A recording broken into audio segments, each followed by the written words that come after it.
Welcome to the Illuminate Your Essence podcast, where we cut through the distractions, programs, and stories that have created chaos in your life and discover the truth, bliss, and joy that exists beyond the external clutter and resides within. Welcome back to Illuminate Your Essence. This is Wendy Bunnell, and I have a very dear guest, dear friend of mine named Amber Trueblood. She is a licensed marriage and family therapist, and she has a heart of gold. She's just one of these individuals that I have met through some beautiful projects that are going to change the lives of thousands. And in the process, I have discovered she has so many valuable things to share with you. She has a new book out called The Unflustered Mom. Doesn't that sound fabulous? Don't we all want to be able to step into a place of enjoying and receiving all the abundance in motherhood, but yet sometimes it just feels so heavy and hard. And she is an author, speaker. She has 4 boys, so she knows how to live these principles. And so, Amber, thank you so much for being on this show today and sharing your heart and sharing your knowledge. Oh, Wendy, that was so kind. Thank you for having me. I'm excited to chat with you today. Yes, I'm very, very excited. So let's just go right in. Let's talk about this subject, unflustered mom. First of all, where did that come up from? Like where did you feel impressed to start having this discussion? Well, okay, that's a fabulous question because the title changed many times for this book. And I love talking about books and the process of writing books. So I can definitely go down that path. I originally was looking at this book in terms of like fear languages, kind of like the 5 love languages. But I really was like, I don't want to write a book that's talking about fear every other word, Yeah. Even if I'm speaking about how we can use our fears to understand ourselves better and then move through them with practical strategies and whatnot. So then I kind of moved to anxiety. I was like, well, let's maybe call it anxieties. And then I thought, well, I still don't want that in the title. And so I wanted to use the flip side of it because in the book, I talk about how you turn your fluster into flourish. Really, how do you flourish? And so, I was toying with that. And then the word unflustered just kind of came to the surface. But now, granted, I want to say, like, it's not like with 4 kids at home and all of the things that I'm doing that I'm 100% of the time unflustered. Like, that's just not human, right? So it's how to, maintain and then get disrupted and then come back to that state of unflustered or flourishing rather, as quickly and as efficiently as possible, because now you have the tools and strategies that work for you. Yeah. It's interesting. I just shared this with some of the individuals that I work with in my mastermind, and we talked a little bit. I'm just curious if you see this like I do. I equate it to like a tornado, right? And you've got that little small cone, right?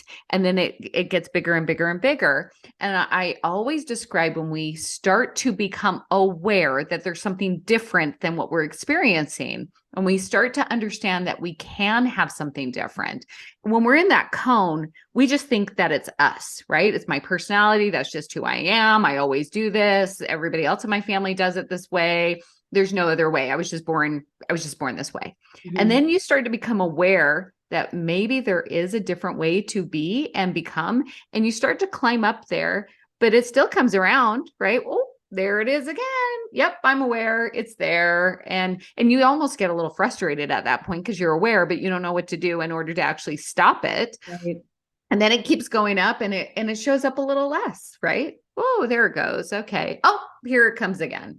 So, and hopefully the intention is we get to a place where it really doesn't come up often. If it does, we have the tools to just go, oh, now we're dropping into back to our truth, back to that place where we are enjoying life and we aren't taking it so seriously. And we can show up in that role of being a mother, which I believe most mothers feel like this is the most important role that they play here while they're on earth. Mm-hmm. And so sometimes we get tied up to being so hard on ourselves and we take it so seriously, right? So Do you see that? Do you see that Yeah. do you see the little tornado? Does that make sense? And It totally makes sense. yeah. And I like that analogy, and especially of kind of looping farther and farther away, but Mhm. still coming back to it, still noticing it. And I think that's, very, very, it makes a lot of sense because it has taken us a long time to develop these, triggers or sensitivities or ways of doing things. And so to unwind them is also going to take some time and some Yes. concerted effort and some building of some new habits. And it's a process. And if you can begin with a sense of self-kindness, Mhm. first of all, it's just going to be a lot more fun. Yeah. The process, and you're going to be a lot more likely to make those transformations you want to make in your life if you're coming from first a state of gratitude and just grace with yourself. Mhm. I love that. I love that. So we're starting on this road, understanding that we can have a different experience with this motherhood role that we love, but we also take a lot, but we also have probably some of our greatest challenges in this on this road. So take us through this. Like, Yeah. yeah, tell us a little bit more about it and where do you start individuals? Yeah. So in this book, first I start with the quiz. Okay. So there's because it's fun. And it's called, you can go to www.flourishquiz.com. And the key in it, I want to tell people, is to just pick the first thing that you're drawn to. So each question has just two options. And some of them are going to be like, well, both of those things are important to me. And some might be like, neither really pull at me. But in order for it to be like a specifically valid test, I had to compare each of the five anxiety styles against each of the other five the same amount of time. So it feels, might feel strange when you're taking the test, but that's to increase the validity of the answer. Okay. And what And was that website again?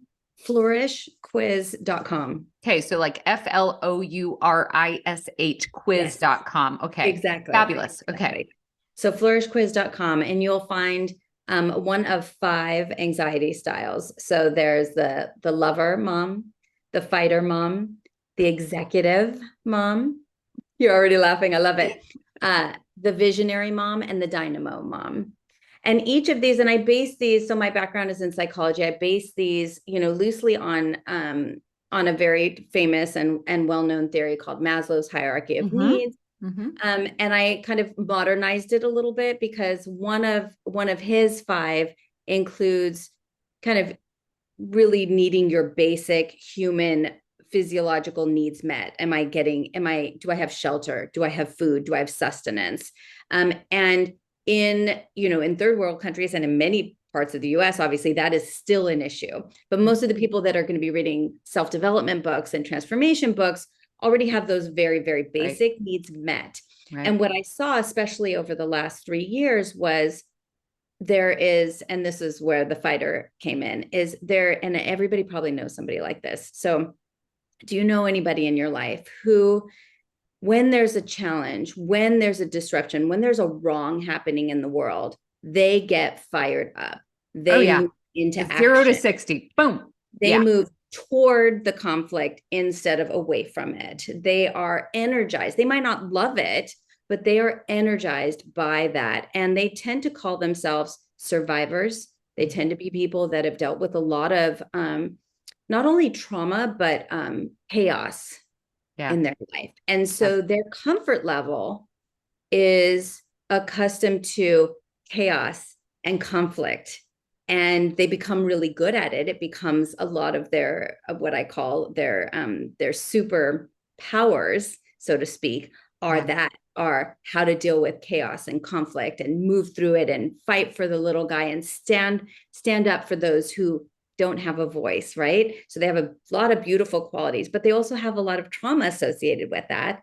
And Yes. if they are seeking peace and calm, that can be very uncomfortable, Mm-hmm. very uncomfortable for them. So those are some of the qualities and characteristics of the fighter mom. Mm-hmm. So each of these different five anxiety styles have different triggers, have different comfort levels, have different ways that they communicate their needs. And mostly they have different fundamental things that that fill them up the most, right? Yes. So for instance, if you're a lover mom, your primary value is your connection with other people in your life, and feeling wanted, feeling loved, feeling appreciated.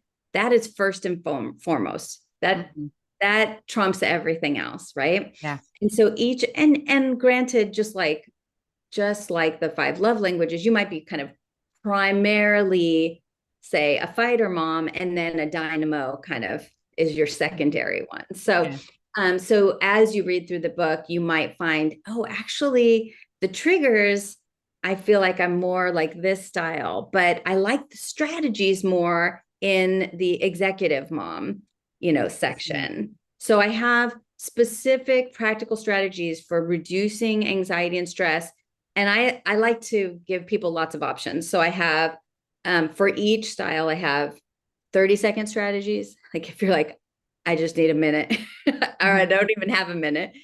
And then I have 10-minute strategies, and I have 30-minute strategies for each anxiety style. And so I love to provide opportunities for people to really gain insight Mhm. on what they relate to most. And then from that, create the strategies that'll actually work for you Mm. based on what's most important to you, because that's going to be different from what's most important to your partner, or to your oldest child, or to your sister, or your neighbor, your best friend, or your mom. Yeah. And then what's cool is then you get to see, oh my gosh, my sister is totally a visionary and I'm a lover. And now I see why we really connect in these Yeah. areas. And then in these areas, not so much. Yeah. And so there's a whole chapter about each combination and Yeah. how best to kind of find those alignments so Mhm. that you feel connected. I love that because, there's so much to that empathy, right? Empathy towards yourself. Maybe I'm not doing this wrong. Maybe this is just the way I perceive and navigate this journey called motherhood and life. And I can also have empathy towards someone who does it different. It doesn't mean it's wrong. It doesn't mean that I am right and they are wrong, or vice versa. It's Right. just the way that we show up in this world. And what we're all trying to get to is connection, right? And when we're in these anxiety patterns, these trauma responses, these stress responses, is we're not really connected to ourselves, are we? Like we're out here instead of really being able to be truly what we want with our kids is connection, right? We want to be able to connect with the ones that we love. And I can see that when we're flustered, that that's all very challenging to come back and connect with anything, right? Because we're in this place of, overwhelm, frustration, exhaustion, all those things come in. And I hear women all the time saying, I am so tired. I'm so tired. I'm so overwhelmed. I'm so exhausted. And so it sounds like a beautiful place for people to come back to this place of being unflustered, right? So Indeed. Can I share something that just yeah, prompted for me? So yes, I had an interview once and they were asking me, well, what's your definition of overwhelm? Because it's something like you, I talk about a lot. Oh, where this will help reduce overwhelm or stress or anxiety, but I speak a lot about overwhelm. And so the interviewer asked, well, how do you define overwhelm? And I think I define it differently than you might expect. And I think this might resonate with you yes, because it yes. sounds like it's what you discuss a lot too. And for me, overwhelm is not the number of things on your list or how busy your day is. It's how you spend your time, your money, your resources, and your energy. Is that aligned, or how aligned is that? Because it's not a yes or no, it's more of a degree. How aligned is that with what's really important to you right now in your life? Hmm. So if you are not very busy, but the things that you are doing are not aligned with what's important to Hmm. you, that can feel stressful and even overwhelmed. If you're super busy, but all the things on your list are just, they fire you up. They fire you up. They're so important to you. They're so well aligned with what is most important to your heart. Then that's not overwhelm. you might get exhausted at the end of Right. the day, but you're going to be fueled because it's filling you up faster than it's depleting you. Mm, I love that you say this. And it's so interesting because if you were to watch my own personal journey and my own personal life, June of last year, I stood up in a crowded room and declared that I was done with real estate. And not that I actually am not 100%, but I do it very different. I Mhm. allow most of my business to be referral and I send it over to very trusted partners of mine. And some I will take if I just resonate and it feels good. And you're Yeah. exactly right. If you look at my calendar right now, you may say, well, Wendy, you really seem to have just as many appointments, as many things that you're doing. But the difference is that it resonates with who I am right now. I feel like all day long, I am adding value to my life and to others, right? Whereas my real estate career, even though I really loved helping people invest in one of the greatest purchases of their lives, to me it wasn't deep enough, right? It Mm. wasn't a deep enough why for me to be taking calls at 10 o'clock at night and 6 o'clock in the morning. And what's beautiful now is I don't do that. I have really good boundaries too, which I think is part of the process, is Yeah. understanding that, these are my boundaries and this is what I'm willing and able to do. And we can, I don't know, sometimes anxieties will creep in there when we aren't honoring that space that says, no more, no more, we're done. True. We're done today. And you said that Maslow's hierarchy of needs, sometimes as moms, do we forget to eat? Do we forget to go to the bathroom? Like these are basic Yeah. things, right? And yet we don't even trust ourselves enough to go and eat when we need to eat, right? Right. And on that note, and with the self-kindness, is there's a period of time when your babies are really tiny that you do put Yes, their physiological needs above yes, your own. absolutely. The tricky part is as they get older and they can do Mm, more, you can sit down and eat. You can, yes, you can yes. tell them, oh, okay, yeah, you don't have any water, go get the water and bring back the butter, like you can, you Yeah. can start delegating more. And it can be tricky to do because there's a time in the development of our children where yes, it's very, very self-sacrificing, but it doesn't have to be that way always. And the trick is learning how to back away and give them more responsibility and independence as we back away. And it's easier said than done. One Yeah. of one of the things that you reminded me of is if people see your journey and they look at that and they think, well, that feels a million miles away from me.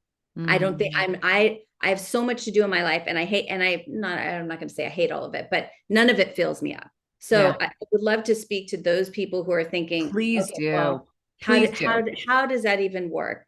And Yeah. what I normally have people do is a simple exercise. Okay.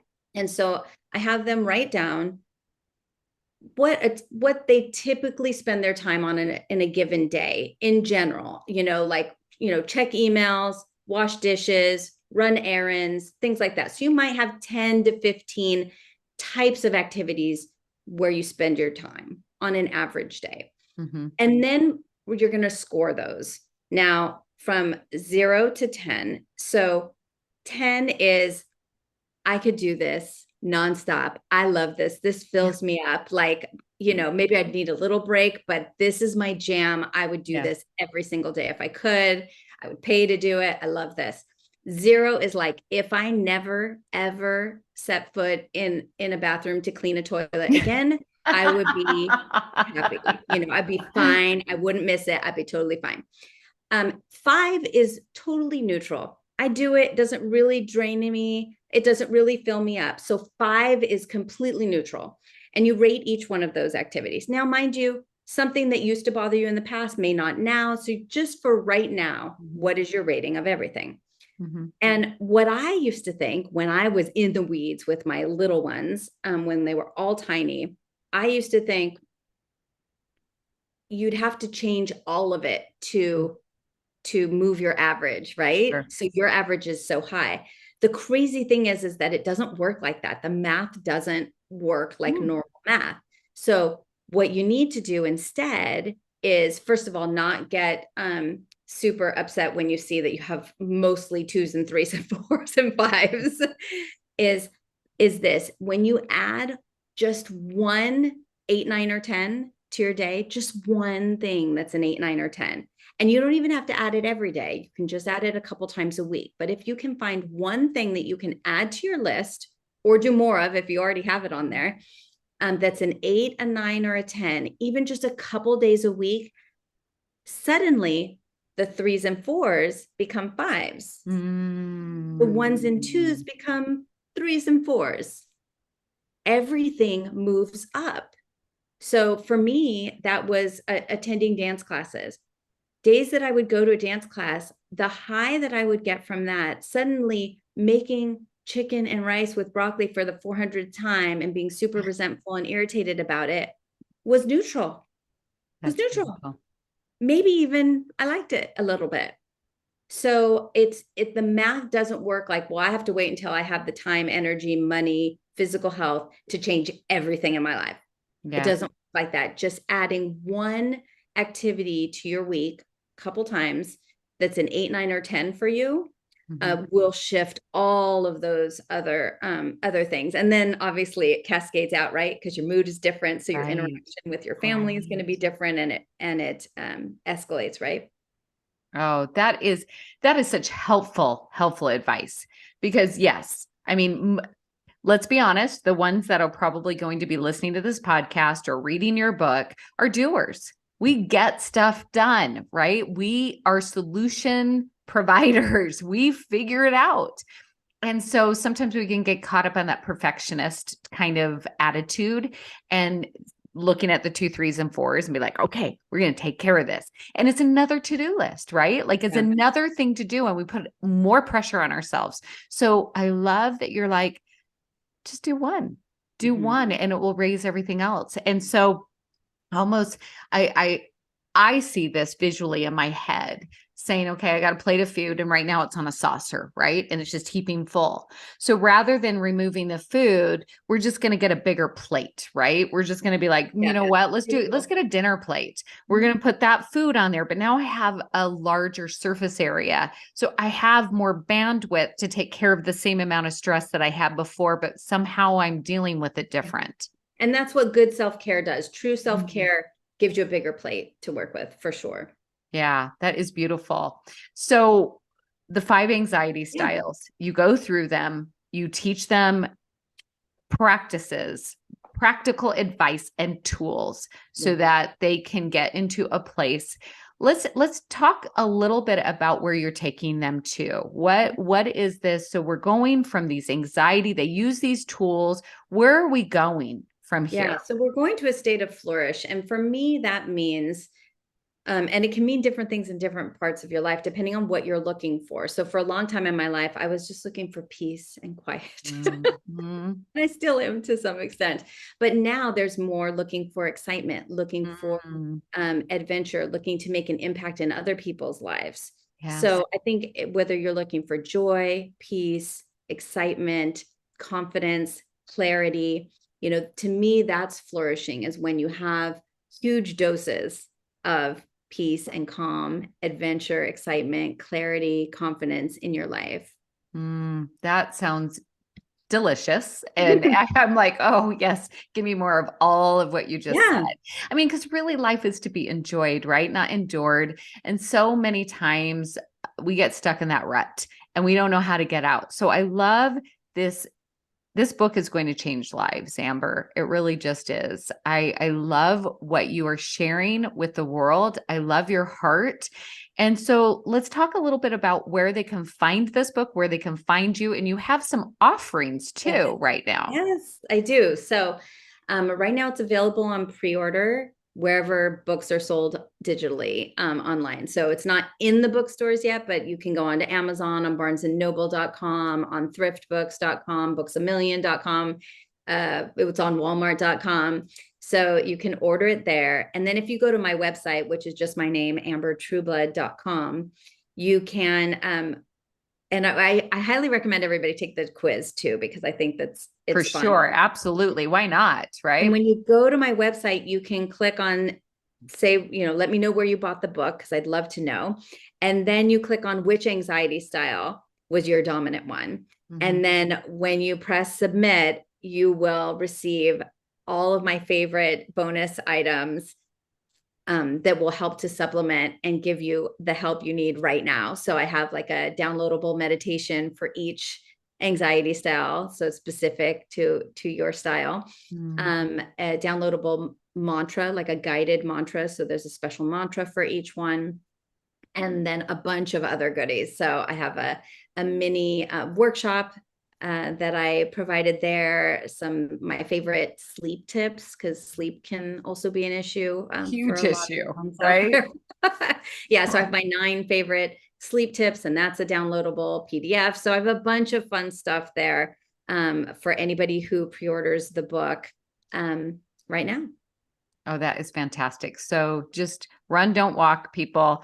Go and pre-order your book, get those special bonuses, and connect with Amber. And at the least, go take your test. Like, let's see where you're at. And so with that being said, Amber, thank you so much for being on today's show. You added so much value. You have such a big, huge heart. And again, I really believe this information is going to help individuals find more excitement, more adventure, more peace, more clarity. All of the things that we're searching for are really on the other side of some of these coping mechanisms that we've experienced in our life with these 5 anxiety styles. So I'm ready to be an unflustered mom. And so I am committed to this practice and this process with you. So thank you very much for being on Thank you today's so show. much, Wendy. This was really fun, and I'm excited for everybody to get this material and check out the bonuses as well. Wonderful. And until next week, let's continue the deep dive, the dialogue, and the discussion on Illuminate Your Essence. Bye now. Cheers. Thank you for listening. I invite you to continue the dialogue, the discovery, and the deep dive on Facebook, Instagram, and YouTube. Also on my website.